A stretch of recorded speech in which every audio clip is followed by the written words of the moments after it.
40,000 কোটি টাকা পাচারের অভিযোগে রাইড শেয়ারিং সেবা নেটওয়ার্ক উবার ও পাঠাওকে লিগ্যাল নোটিশ পাঠানো হয়েছে।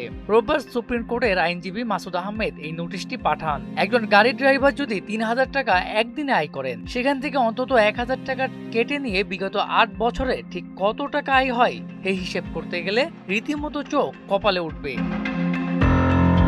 দুইটা রাইড শেয়ারিং কোম্পানি উবার এবং পাঠাওকে আইনি নোটিশ প্রদান করেছি।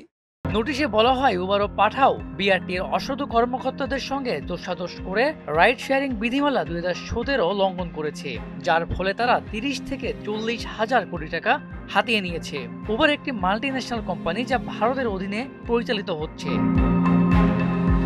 নোটিশে আরও উল্লেখ করা হয়েছে, উবার ও পাঠাওয়ের মাধ্যমে অন্তত 1.5 লাখ পরিবহন যুক্ত রয়েছে, যা যাত্রী সেবা, পণ্য পরিবহন ও খাবার ডেলিভারিতে ব্যবহৃত হয়। বিধিমালায় কোনো নির্দেশনা না থাকা সত্ত্বেও কোম্পানিগুলো পরিবহন ব্যবসায়ীদের থেকে 25 থেকে 30% কমিশন সহ বিভিন্ন ফি নিচ্ছে, যা বেআইনি।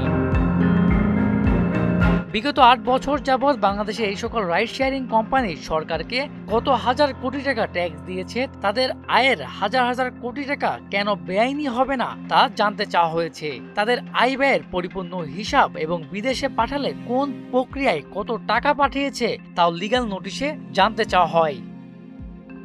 একজন গাড়ির ড্রাইভার যদি 3,000 টাকা একদিনে আয় করেন, সেখান থেকে অন্তত 1,000 টাকা উবার ও পাঠাও বিভিন্ন খাতে কেটে নিচ্ছে। এভাবে বিগত 8 বছরে তারা হাজার হাজার কোটি টাকার পাহাড় গড়েছে। সুতরাং রাইড শেয়ারিং কোম্পানিগুলো এসব বেআইনি কর্মকাণ্ড সম্পর্কে আগামী 15 দিনের মধ্যে জবাব দেওয়ার অনুরোধ জানানো হয়। সুদবিহীন ব্যাংকিংয়ে আত্মশুদ্ধির পথ এনআরবিসি ব্যাংকের ইসলামিক ব্যাংকিং আল আমিন। মেজবা রহমান, মোহনা ডিজিটাল।